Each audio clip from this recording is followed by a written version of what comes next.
Assalamualaikum warahmatullahi wabarakatuh. Saya Novinda Dwi Lestari. Saya dari kelas CK PKN. Saya akan mempresentasikan mata kuliah Ideologi Negara Pancasila yang berjudul Negara Kesejahteraan.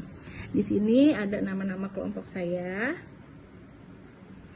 Nah, selanjutnya saya akan menjelaskan tentang negara kesejahteraan. Negara kesejahteraan itu adalah suatu sistem pemerintahan di mana negara bertanggung jawab untuk menjamin kesejahteraan warganya, termasuk pemenuhan kebutuhan dasar seperti pendidikan, kesehatan, dan jaminan sosial.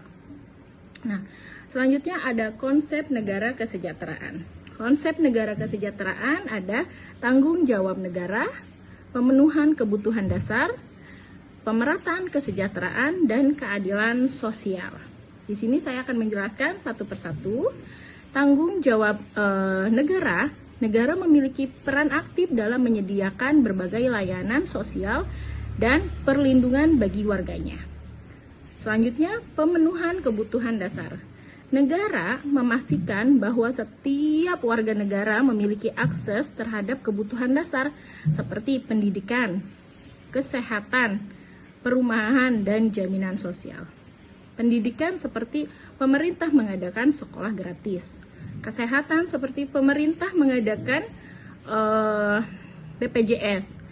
Perumahan, pemerintah mengadakan rumah subsidi dan jaminan sosial. Selanjutnya yaitu ada pemerataan kesejahteraan. Negara berupaya mengurangi kesenjangan sosial dan ekonomi melalui berbagai program dan kebijakan. Selanjutnya, keadilan sosial. Negara menciptakan kondisi yang memungkinkan setiap warga negara memiliki kesempatan yang sama untuk mencapai kesejahteraan. Jadi, setiap warga negara mempunyai tujuan dan kesempatan yang sama untuk menciptakan suatu tujuan, yaitu kesejahteraan. Selanjutnya, di sini ada tujuan dan bentuk program. Yaitu tujuannya itu apa aja? Mengurangi kesenjangan sosial dan ekonomi, meningkatkan kualitas hidup masyarakat, memberikan perlindungan bagi kelompok rentan, mewujudkan keadilan sosial. Dan di sini bentuk programnya ada asuransi kesehatan nasional, tunjangan anak dan keluarga, pensiunan, beasiswa, dan sekolah gratis. Nah, demikian penjelasannya, lalu akan dilanjutkan dengan teman saya. Saya Muhammad Damar Setiawan akan menyebutkan ciri-ciri negara kesejahteraan. Yang pertama yaitu adanya sistem jaminan sosial, kesehatan, pensiun, pengangguran. Yang kedua ada pemerintahan aktif dalam retribusi pendapatan. Yang ketiga ada pendidikan dan kesehatan disediakan secara gratis atau terjangkau. Yang keempat ada kesetaraan kesempatan bagi seluruh warga negara.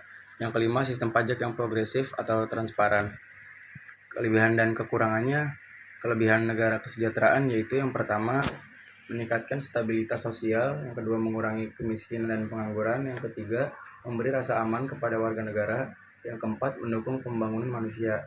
Kekurangan negara kesejahteraan yang pertama ada membebani anggaran negara, kedua risiko ketergantungan warga negara bantuan sosial, yang ketiga ada birokrasi dan kompleks, yang keempat ada potensi pajak yang tinggi bagi kelompok tertentu. Baik, di sini saya akan menjelaskan konsep negara kesejahteraan. Yang pertama yaitu contoh negara yang menganut konsep negara kesejahteraan. Yang pertama ada Norwegia, pendidikan dan kesehatan yang berkualitas, indeks pembangunan manusia atau IPM. Norwegia secara konsisten berada di peringkat tertinggi di dunia, mencerminkan kombinasi pendapatan tinggi, tingkat pendidikan yang baik, dan sistem kesehatan yang canggih. Selain itu, Norwegia juga berhasil menyeimbangkan antara kemajuan ekonomi dan kualitas hidup juga subsidi sosial yang tinggi. Selanjutnya yang menganut konsep negara kesejahteraan yaitu ada Swedia. Di Swedia sendiri, konsep negara kesejahteraan meliputi sistem kesejahteraan sosial yang komprehensif, sistem pajak yang progresif, layanan kesehatan yang berkualitas, pendidikan yang gratis, dan keseimbangan antara kerja dan kehidupan pribadi. Selanjutnya ada negara Jerman. Di Jerman sendiri tak kalah unggul untuk menjadi negara kesejahteraan. Fasilitas yang didapat diantaranya sistem asuransi sosial yang komprehensif, layanan kesehatan yang berkualitas, sistem pendidikan yang berkualitas, serta sistem pensiun yang terjamin. Kemudian, seperti apa sih implementasi negara kesejahteraan di Indonesia? Implementasi negara kesejahteraan di Indonesia didasari oleh amanat konstitusi, terutama Undang-Undang Dasar 1945, Pasal 34 Ayat 1 yang menyatakan bahwa fakir miskin dan anak-anak yang terlantar dipelihara oleh negara. Pemerintah Indonesia telah meluncurkan berbagai program untuk mewujudkan jaminan sosial dan keadilan sosial bagi rakyatnya. Meskipun begitu, implementasi negara kesejahteraan di Indonesia masih menghadapi banyak tantangan. Masalah utamanya adalah keterbatasan anggaran negara, akurasi data penerima manfaat yang belum optimal, serta ketimpangan distribusi program antar daerah. Kemudian, apa sih fungsi mewujudkan kesejahteraan umum atau kenapa sih negara kesejahteraan itu harus terwujud? Untuk mewujudkan negara kesejahteraan, sebagaimana dimaksud dalam pembukaan Undang-Undang Dasar Negara Republik Indonesia tahun 1945, pemerintah tentu akan konsisten dan berupaya untuk memberikan penghormatan, perlindungan, dan pemenuhan baik atau kebutuhan dasar warganya. Upaya tersebut harus dilakukan oleh pemerintah sebagai prioritas utama dengan membumikan nilai-nilai universal Pancasila, seperti kesetaraan sosial dan keadilan yang meliputi ruh pembangunan kesejahteraan. Pemerintah harus berpijak pada pendekatan negara kesejahteraan yang mengedepankan pemberdayaan dan perlindungan sosial. Baik, saya akan melanjutkan materi selanjutnya, yaitu kewajiban mewujudkan kesejahteraan. Secara konstitusional, kewajiban mewujudkan kesejahteraan dimulai saat pemerintah presiden mengucapkan sumpah jabatan. Ketentuan ini terdapat dalam Pasal 9 Ayat 1 Undang-Undang Dasar Negara Republik Indonesia tahun 1945 yang mengatur secara jelas tentang sumpah presiden dan wakil presiden yang berbunyi sebagai berikut. Sebelum mengaku jabatannya, Presiden dan Wakil Presiden bersumpah menurut agama atau berjanji dengan sungguh-sungguh di hadapan Majelis Permusyawaratan Rakyat atau Dewan Perwakilan Rakyat sebagai berikut.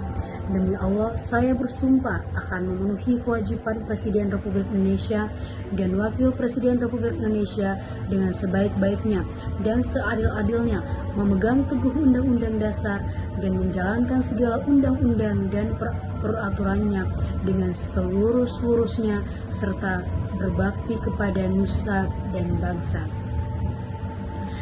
Baik, kesimpulan dari materi tersebut, negara kesejahteraan welfare state adalah sistem di mana negara bertanggung jawab terhadap kesejahteraan seluruh warganya melalui kebijakan sosial dan ekonomi. Tujuan utama dari sistem ini adalah menciptakan keadilan sosial, menjunjung kesenjangan, dan meningkatkan kualitas hidup masyarakat secara menyeluruh. Model negara kesejahteraan sangat bergantung pada kemampuan fiskal, tata kelola yang baik, dan kemampuan politik. Tidak ada satu model yang sempurna. Setiap negara menerapkan sistem ini sesuai dengan kondisi sosial, ekonomi, dan budaya masing-masing.